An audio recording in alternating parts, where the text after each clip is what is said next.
नमस्कार, जय हिंद बच्चों। एक बार फिर से स्वागत है ज्ञान गैंगवे में। और मैं हूं चंदन वर्मा और आपको कंटिन्यू पढ़ा रहा हूं फिजिक्स के चैप्टर नंबर 7 आज हम लोग देखेंगे। इससे पहले हमने 6 चैप्टर देख लिया। इससे पहले हमने जो चैप्टर देखा, दाब देखा, गुरुत्वाकर्षण देखा, मोशन देखा, उसके बाद मात्रक देखें, कार्य समर्थ तथा ऊर्जा देखा। इन तमाम चैप्टर्स में हमें ये बता रहा है कि दैनिक जीवन में पर डे का जो उपयोग है फिजिक्स का किस तरीके का है, ये हमें बताया गया। आज हम लोग देखेंगे चैप्टर नंबर 7, पृष्ठ तनाव, सरफेस टेंशन। सरफेस टेंशन में क्या होता है ये पहले हम समझें। देखिए, दो वस्तुएं हैं और आपस में इस तरीके की क्रियाएं करती हैं, चिपकने का क्रिया या फिर दूर हटने का, या फिर कहें कि जैसे एक उदाहरण के तौर पे आप देखते हैं कि बादल से जब बारिश होती है और नीचे गिरता है तो बुलबुले छोड़ने लगते हैं, वो भी सरफेस टेंशन का कारण है। और उसके बाद से आपने देखा होगा बहुत सारे मतलब इस तरीके के जल के ज़्यादातर हम लोग उदाहरण दे सकते हैं। आपने देखा होगा फर्श पे पानी गिरा रहता है, उसको साफ करने के लिए, या फिर फर्श पे कचरा गिरा हुआ है, गीला है, तो उसको साफ करने के लिए हम क्या करते हैं, सर्फ या साबुन डालते हैं ताकि वो उसको और ढीला या और मतलब पतला कर दे, फिर आसानी से हम उसे साफ कर सकें। तो आज के सरफेस टेंशन में हम लोग देखेंगे क्या क्या पॉइंट्स, ससंजक बल, असंजक बल, श्यानता, केशिकत्व। केशिकत्व क्या होता है?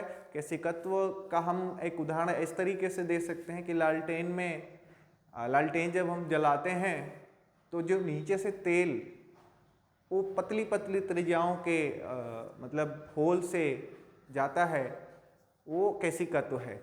उदाहरण आपके भी हैं, जो आप मेहनत करते हैं, आपके पसीने निकलते हैं, ऐसे नहीं निकल रहा है, और रुएं से या छोटे छोटे छिद्रों से जो आपके पसीने निकलते हैं, तो या फिर एक जगह से दूसरे जगह पे पानी ले जाने के लिए हम पाइप का उपयोग करते हैं, मोटा पाइप, पतला पाइप, जैसा भी है, तो वो केशिकत्व के कारण ही नीचे से ऊपर या यहाँ से वहाँ तक पानी जाता है। तो चलिए आज देखते हैं चैप्टर नंबर 7। चैप्टर नंबर 7 है पृष्ठ तनाव, सरफेस टेंशन। कह रहा है ससंजक बल, कोहेसिव फोर्स, एक ही अणुओं के बीच लगने वाला आकर्षण बल। यानी एक ही अणुओं के बीच लगने वाला आकर्षण बल जो है आपका ससंजक कोहेसिव फोर्स कहलाता है।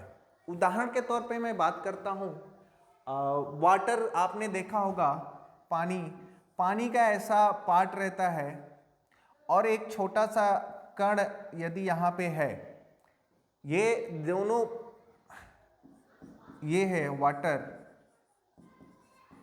और ये भी है वाटर। तो आपने देखा होगा कि जब पानी फर्श पे गिरता है और तो अपने ढलान के तरफ जाने लगता है, तो ढलान के तरफ जाते जाते आपने देखा होगा कि कहीं थोड़ा सा और गिरा हो तो वो शांत एक साइड में रहता है, और जैसे ही वहां पे पहुंचता है, जैसे उसके नजदीक इस पॉइंट ऑफ व्यू में पहुंचते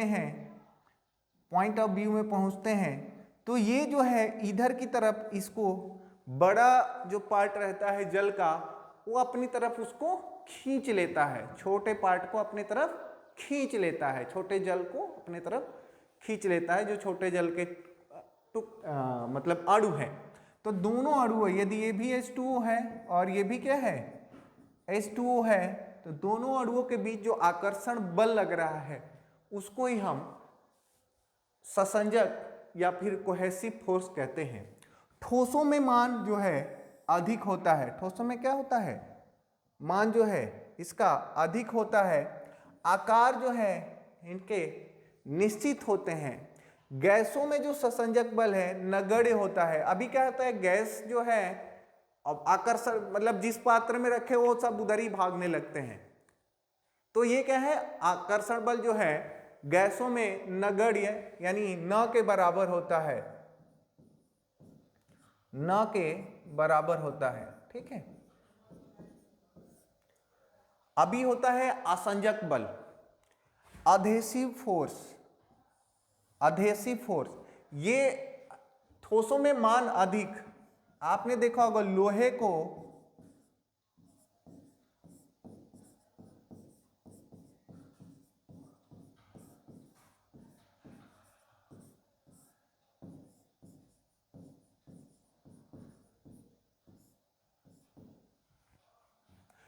गर्म करके चिपकाना, जब गर्म करके चिपकाते हैं उनके अणुओं के बीच जो है ससंजक बल बढ़ जाता है और वो चिपक जाते हैं।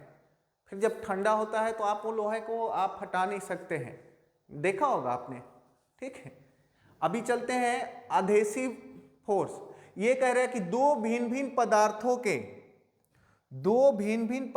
के अणुओं के बीच लगने वाला आकर्षण बल, दो भिन्न भिन्न पदार्थों के अणुओं के बीच लगने वाला आकर्षण बल। अभी उदाहरण के तौर पे आपको मैं बता देता हूं फेविकोल। फेविकोल ये कंपनी का नाम है एक्चुअल में, लेकिन उसको बोल अधेसिव बोलते हैं। अधेसिव, आप जाके वहां पे अधेसिव बोलेंगे, अच्छा कोई होगा दुकानदार तो समझ जाएगा कि अधेसिव मतलब क्या होता है, और वहां पे पक्का लिखा रहेगा, फेविकोल पे अधेसिव लिखा रहता है। अधेसिव फोर्स यहाँ पे बात करते हैं। अधेसिव फोर्स का मतलब होता है दो भिन्न भिन्न पदार्थों के अणुओं के बीच जो है आपका आकर्षण बल लगता है, वो है क्या बोलते हैं, आसंजक बल। ये उदाहरण के तौर पे फेविकोल, या फिर आपने इसको फेविकोल को हम अधेसिव भी बोलते हैं, या फिर आपने फेविक्विक भी देखा होगा।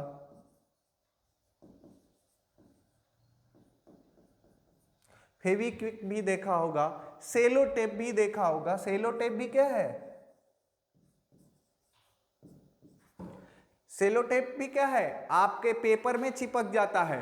तो दो अणुओं के बीच क्या लगता है, पेपर में आप सेलो टेप चिपकाते हैं, पेन में चिपकाते हैं और चिपक जाता है। दीवार पे कुछ ऐसा चीज लगाते हैं, चूना या फिर सीमेंट लगाते हैं, ईंट किसी और का या फिर कुछ और बना हुआ है और सीमेंट लगा दिया तो वो चिपकता है। तो ये बता रहा है कि यहीं पे आसंजक बल है, दो भिन्न भिन्न पदार्थों के अणुओं के बीच लगने वाला जो आकर्षण बल है वो है आसंजक बल। आसंजक बल के कारण ही वस्तु एक दूसरे से चिपकना, मतलब बस आसंजक बल के कारण ही जो वस्तु है एक दूसरे से चिपकते हैं। सेलो टेप चिपक जाता है आपके पेज पे, आप कहते हैं अधेसिव। फेविकोल के वजह से क्या होता है, फेविकोल बीच में लगा देंगे तो आपका पेन और हाथ के बीच में यदि फेविकोल लग गया, फेविक्विक लग गया तो क्या करता है, वो दोनों के बीच को चिपका देता है, अधेसिव फोर्स को बढ़ा देता है, और बढ़ा दिया और आपस में दो भिन्न भिन्न पदार्थों को चिपका दिया। आगे देखते हैं पृष्ठ तनाव क्या होता है। पृष्ठ तनाव, सरफेस टेंशन। किसी द्रव का पृष्ठ तनाव वह बल है जो द्रव के पृष्ठ पर खींची गई काल्पनिक रेखा की लंबाई पर रेखा के लंबवत कार्य करता है। जैसे कि मान लीजिए काल्पनिक रेखा हमने मान लिया कि भाई ये कोई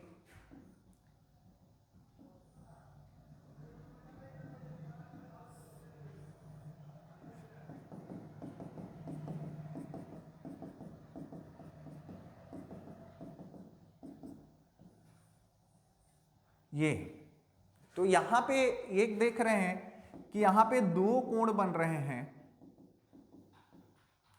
यहां पे ऐसे, यहां पे देखिए ये पे ऐसे ऐसे, एक हमने लंबवत ऐसे, ये वाला लंबवत हमने मान लिया। ठीक है। तो खींचे, माना कि रेखा की लंबाई L, कैपिटल L, बल F है, देन पृष्ठ तनाव F, पृष्ठ तनाव को हमने यदि T मान लिया तो T इक्वल टू F बटा में L। F/L इसका मात्रक होगा न्यूटन प्रति मीटर, और यदि वहां पे कार्य की बात करें, तो देखें कार्य का मात्रक होता है जूल, और जूल किसके बराबर होता है? Newton into metre. अभी यहां पे यदि हम दोनों ऊपर नीचे T = newton into metre, newton बटा में मीटर इंटू मीटर बटा में मीटर कर दिया, तो ये क्या हो जाएगा? न्यूटन मीटर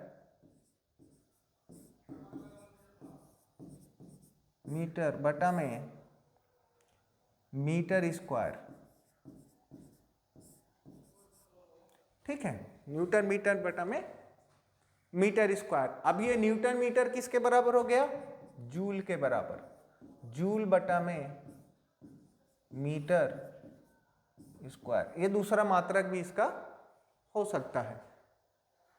आगे देखते हैं, द्रव का ताप बढ़ाने पर पृष्ठ तनाव जो है कम होता है। द्रव का ताप बढ़ाने पर पृष्ठ तनाव कम होता है, यानी वो जैसे कह रहा है कि लंबवत, मान लीजिए फोर्स एक लंबवत लगता है। अभी जो आपने देखा होगा एक उदाहरण के तौर पे, पानी गिरा हुआ है किसी द्रव में, कोई द्रव गिरा हुआ है और वो कचड़े के रूप में बैठा हुआ है, या नाले मतलब धूल बैठा हुआ है आपके ड्रेस में, तो वो हम उसको कैसे हटाते हैं? तो क्या होता है कि साबुन का, हम लोग साबुन डालते हैं, सर्फ डालते हैं, वो क्या करता है, वो पृष्ठ तनाव के कारण वहाँ पे चिपका हुआ है, वो वहाँ तक पहुँच करके पृष्ठ तनाव को कम करता है। जो साबुन के या डिटर्जेंट के जो अणु हैं वहाँ तक पहुँच जाते हैं जहाँ तक आपके कपड़े के धूल लगे हैं या गंदा है, और वहाँ से क्या करता है, उसके पृष्ठ तनाव को कम करता है, और फिर वो आपका धूल या गंदगी निकल जाती है। उसी तरीके से फर्श साफ करने हो तो हम लोग डिटर्जेंट या फिर फिनाइल या कोई ऐसा डालते हैं सामान, जिससे कि वहाँ का पृष्ठ तनाव कम हो, फिर आसानी से हम उसे साफ कर सकते हैं। अब द्रव का ताप बढ़ाने पर पृष्ठ तनाव उसका कम होता है। क्रांतिक ताप, क्रिटिकल टेम्परेचर पर पृष्ठ तनाव क्या होता है? 0 होता है। अब क्रिटिकल ताप क्या होता है? क्रिटिकल ताप जो है, क्रिटिकल टेम्परेचर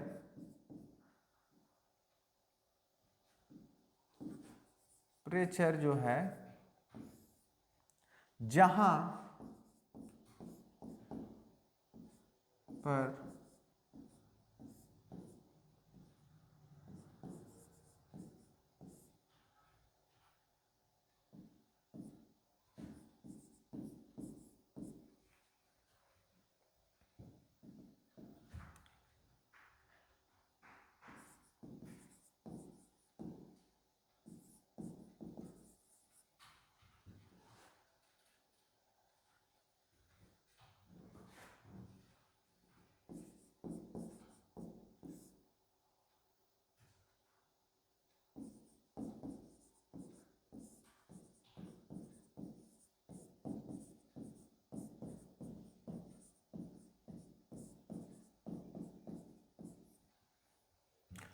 कह रहे कि जहां पर गैस को लिक्विफाइड दाब देकर नहीं कर सकते हैं, मानी वो ताप।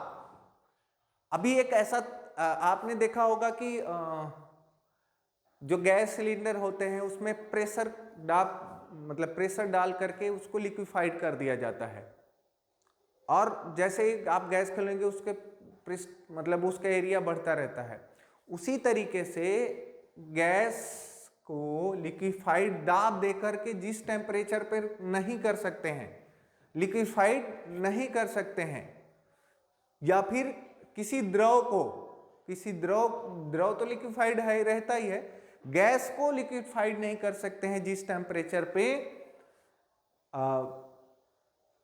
वो एक ऐसा टेम्परेचर होगा जहां पे आप कितना भी प्रेशर दीजिए, कितना भी दाब दीजिए, वो लिक्विडिफाइड नहीं होगा। उसको हम क्रिटिकल ताप कहते हैं, इसको हम क्रिटिकल टेम्परेचर कहते हैं। ठीक है।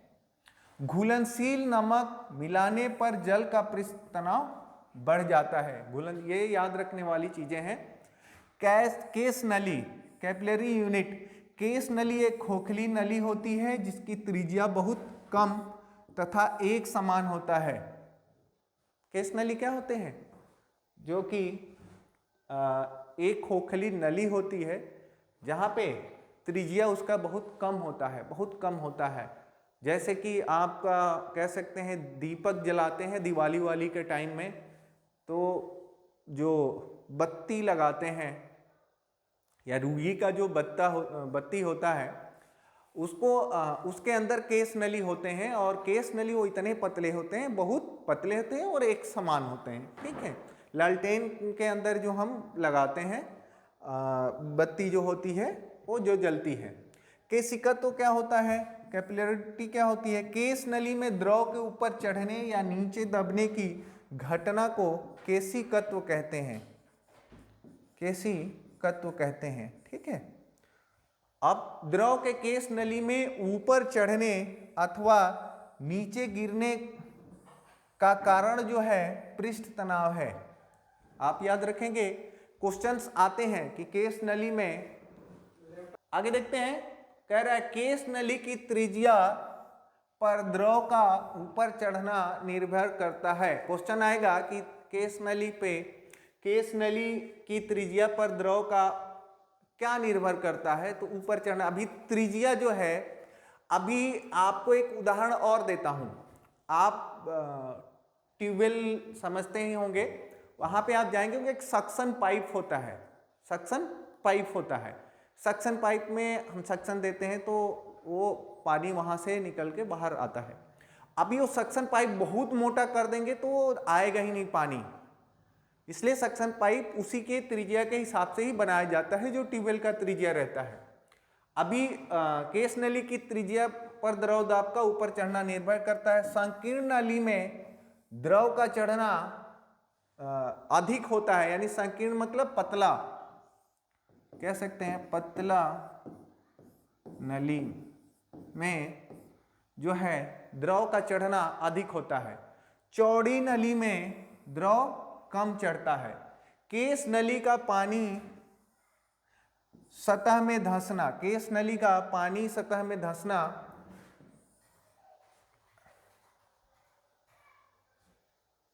एंस्टी ऑफ सेंट्रैक अभी देखते हैं न्यून कोण, कह रहा है केस नली का पानी सतह में धंसना जो है न्यून कोण होता है। न्यून कोण क्या होता है पहले समझ लेंगे।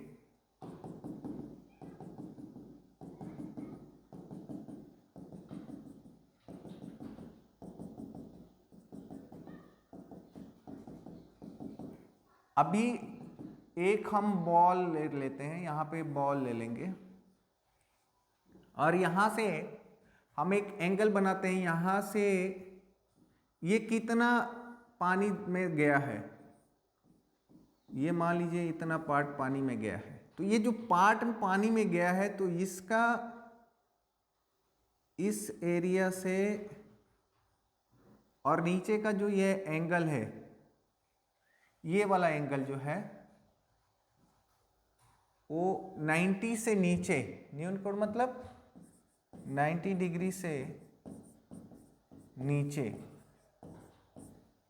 90 डिग्री से नीचे का जो कोण बना है, ये जो कोण बना है वो जो है न्यून कोण है। पारा के केस नली में रखे पारा केस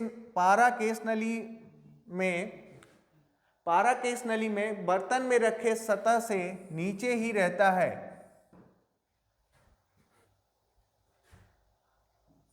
पारा केस नली में बर्तन से रखे सतह से नीचे ही रहता है। केस नली में पारा की सतह उभरा हुआ रहता है, वहां पे स्पर्श कोण जो बनता है वो है अधिक कोण। अभी स्पर्श कोण जो है, यहां पे हम स्पर्श कोण की बात करें, जो पानी से जो टच हो रहा है, पानी से जो टच हो रहा है आपके वस्तु का, पार्टिकल का जो है द्रव के साथ टचिंग हो रहा है, वो है स्पर्श किया, वो वहां पे जो स्पर्श कोण बना वो जो है अधिक कोण बनता है। ठीक है, उभरा हुआ तो वहां पे अधिक कोण बनता है। अधिक कोण मतलब कि 90 से अधिक। अब यहां पे हम केशिकत्व के उदाहरण देखेंगे। अभी यहां पे देख लेते हैं पहले ये। अभी यहां पे इस सतह पे जो है आपका अनवाटरिंग होगा। अनवाटरिंग मतलब कि पानी जो है उस वस्तु पे टच नहीं होगी, मतलब ज्यादा पानी नहीं होगा, बिना द्रव के टच किए हुए, स्पर्श किए होगा नहीं, तो अनवाटरिंग बोलते हैं। अभी यहां पे जो है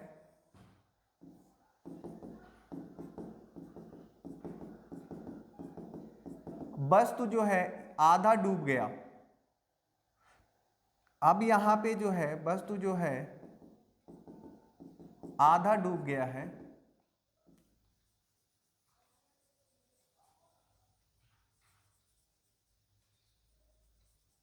अब यहां पे जो स्पर्श कोण बना, मान लीजिए यहां पे जो स्पर्श कोण बना,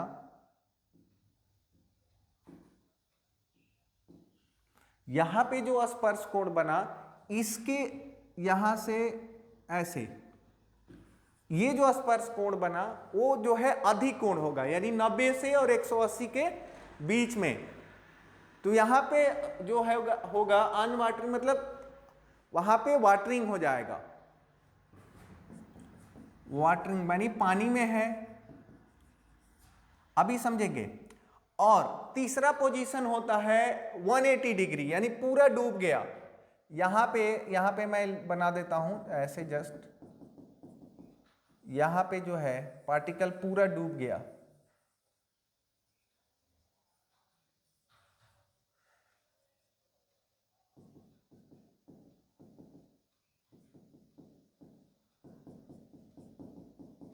तो यहां पे जो कोण बना थीटा जो है 180 डिग्री है, यानी ये पूरी तरह से यहां फुल वाटरिंग हो गई। यहां पे क्या है, फुल वाटरिंग हो गई। यहां पे हम पार्शियली वाटरिंग कह सकते हैं, यहां पे पार्शियली वाटरिंग कह सकते हैं। तो यहां पे क्या होगा, फुल FW, फुल वाटरिंग, यानी पूरी तरह से वो भीग जाएगा।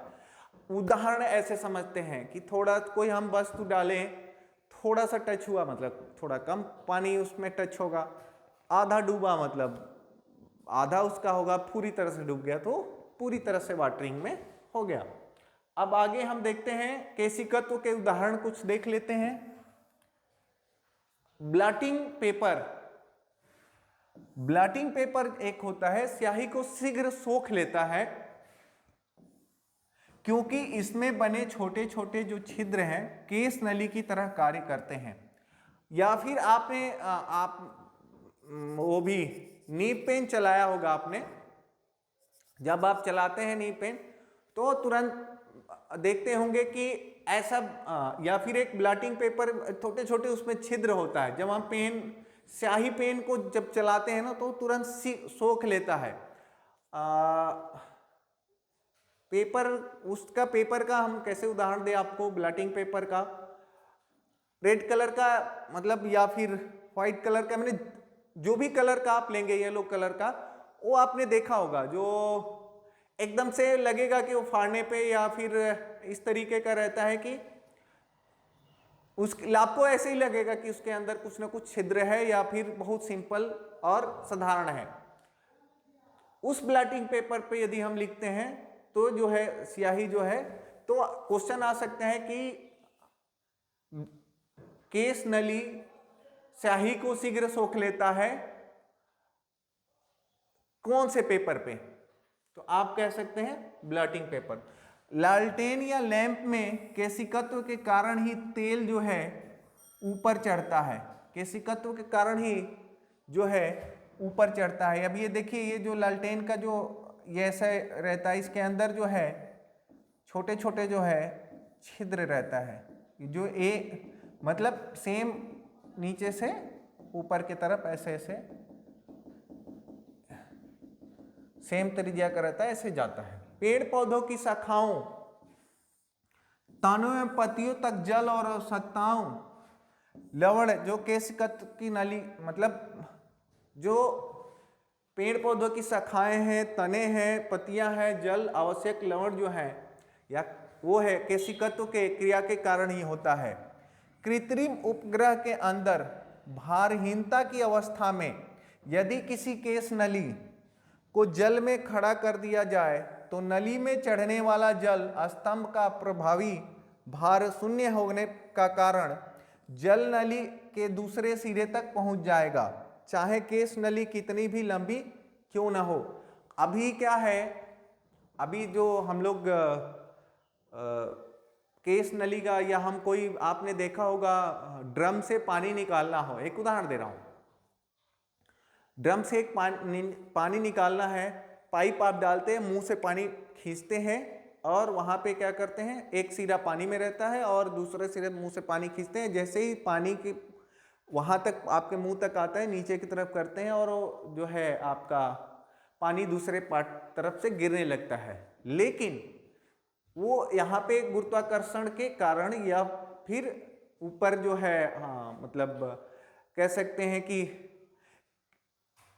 वहां पे भार जो है, भार काम कर रहा है। यहाँ पे भार मतलब ऊपर से एक वायुमंडलीय दाब काम कर रहा है, जिसके वजह से वो हमारे सीधे उसमें नहीं आ रहा है, जहां दूसरे पात्र में पानी नहीं जा रहा है। यदि यही अवस्था भारहीनता की अवस्था हो, कृत्रिम उपग्रह के अंदर की अवस्था हो, तो केश नली कहीं से भी कहीं हो, दूसरा द्रव में गया तो ऑटोमेटिकली दूसरे सिरे की तरफ पानी पहुंचने लगेगा। तो अभी क्या करते हैं, जैसे ही भारहीनता में जाते हैं तो आपने देखा होगा कि जो साइंटिस्ट होते हैं वो मुंह से हाथ से नहीं खाते हैं, क्योंकि ये भी एग्जाम्पल हो जाते हैं कि वो वस्तु क्या है, तैरने लगती है। तो जब बस तैरने लगेगी, उसको हम पाइप में डालेंगे तो पाइप में घुसेगी जिधर जगह मिला। द्रव की बात करें तो द्रव ऐसा हुआ। सेम पोजीशन पे यहां पे ये वाली कंडीशन होती है। अगला देखते हैं, वर्षा के बाद किसान अपने खेतों की जुताई कर देते हैं ताकि मिट्टी में बनी केश नलियां टूट जाए और पानी का सतह ऊपर मिट्टी ना आ सके, वह मिट्टी में नमी बनी रहे। आपने देखा ही होगा कि जैसे ही वर्षा के बाद किसान अपने खेत जोत देते हैं, पेड़ का नीब बीच से चीरा होता है जिससे उसमें छोटी सी बारीक केश नली बन जाती है। केश नली द्वारा स्याही नीब की नोक तक चढ़ जाती है। देखे होंगे आप, ये सिंपल सा उदाहरण है। केशकत्व की क्रिया के कारण ही काफी पाउडर जल में बहुत ही शीघ्र घुल जाता है। पतली सुई, अब यहाँ पे पतली सुई पृष्ठ तनाव के कारण ही पानी पर तैराई जा सकती है।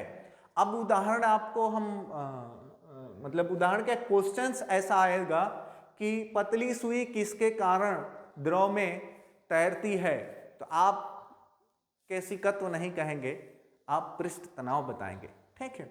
साबुन, डिटर्जेंट आदि जल का पृष्ठ तनाव कम कर देते हैं, अतः वे मैल के गहराई तक चले जाते हैं जिससे कपड़ा ज्यादा साफ हो जाता है। मैंने बताया ही था कि वो पृष्ठ तनाव को कम कर देते हैं जिससे कि गहराई तक चले जाते हैं। और वो साबुन के घोल, बुलबुले बड़े इसलिए बनते हैं कि जल में साबुन घोलने पर उसका पृष्ठ तनाव कम हो जाता है। अभी जो बुलबुला जो है इस तरीके का बुलबुला जो है कह सकते हैं,